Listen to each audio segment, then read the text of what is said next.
Ставка Гітлера «Вервольф» – це не просто ще один бункер, збудований німецькими окупантами на території України.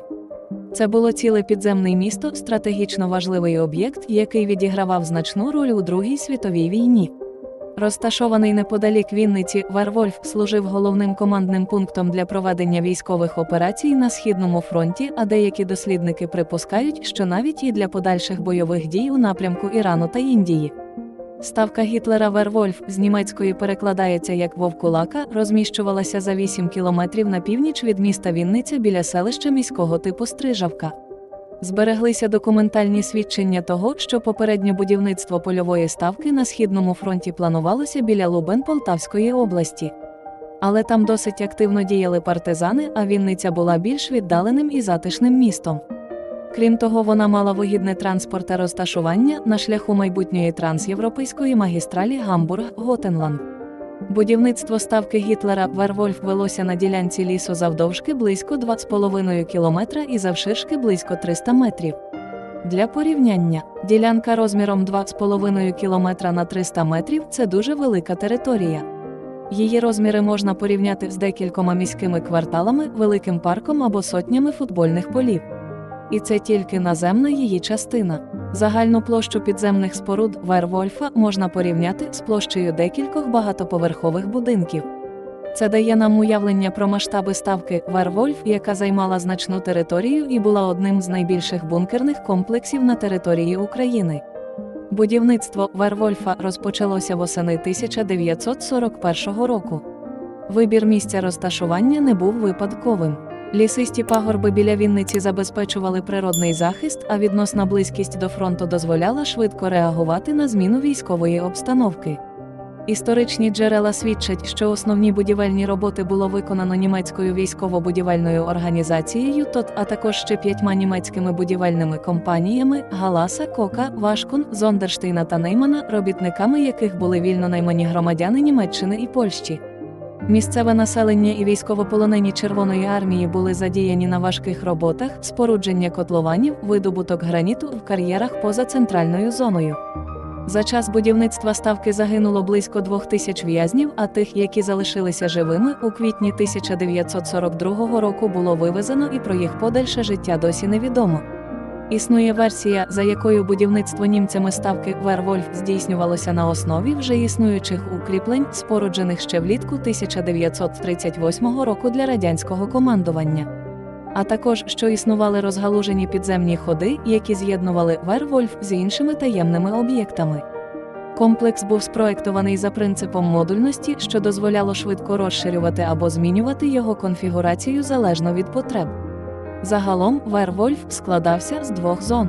Центральна зона – тут розташовувалися житлові приміщення для Гітлера та його найближчого оточення, включаючи особисті апартаменти фюрера, конференц-зали, їдальню та навіть басейн.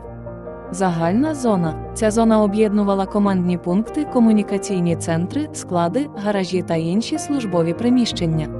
Головною метою створення «Вервольфа» було забезпечення безпеки та комфорту Гітлера під час його перебування на Східному фронті.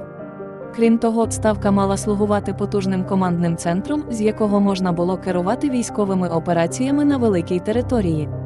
Адольф Гітлер був у «Вервольфі» тричі. Загальна тривалість перебування – 156 днів. За свідченнями його біографів, у жодній з інших ставок фюрер не провів так багато часу. Життя в «Вервольфі» було строго регламентованим.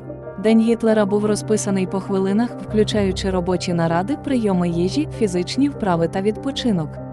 Незважаючи на війну, Гітлер намагався створити для себе комфортні умови. В його особистих апартаментах були всі необхідні зручності, включаючи меблі, картини та особисті речі. Однак постійна загроза нападу змушувала його почуватися в небезпеці. Адольф Гітлер віддав наказ знищити «Вервольф» ще 28 грудня 1943 року, але наказ не виконали і ставка продовжувала функціонувати до березня 1944 року. Коли 13-15 березня 1944 року радянські війська, звільняючи Вінницю, захопили «Вервольф». Непошкодженими на її території залишилися лише 3 бункери, все інше було вивезено та спалено. Щоб уникнути того, щоб ставка потрапила в руки ворога, німці вирішили її знищити. Всі споруди були підірвані, а територія засіяна мінами. В якості зарядів використовували авіабомби.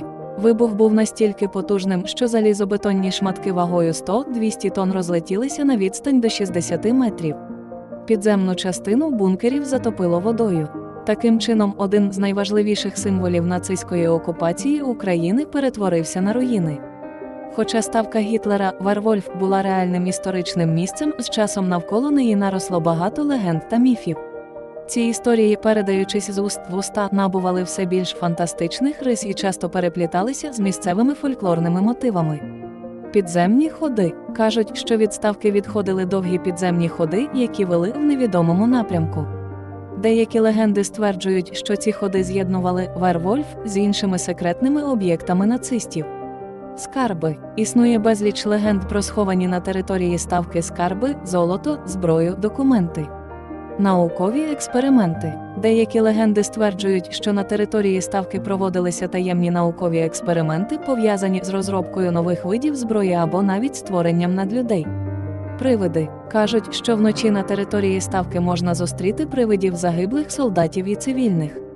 Часто легенди пов'язують ставку з темними силами і різними містичними ритуалами. Сьогодні руїни Вервольфа є популярним туристичним об'єктом. На території комплексу створено меморіальний комплекс, який розповідає про історію цього місця. Відвідувачі можуть побачити залишки бункерів, командних пунктів та інших споруд. Вервольф був одним з найважливіших символів нацистської присутності на території України.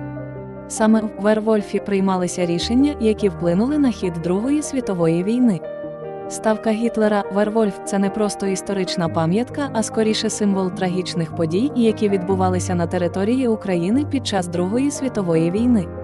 Дослідження цього об'єкта допомагає нам краще зрозуміти історію нацистської окупації та її наслідки. До зустрічі, друзі!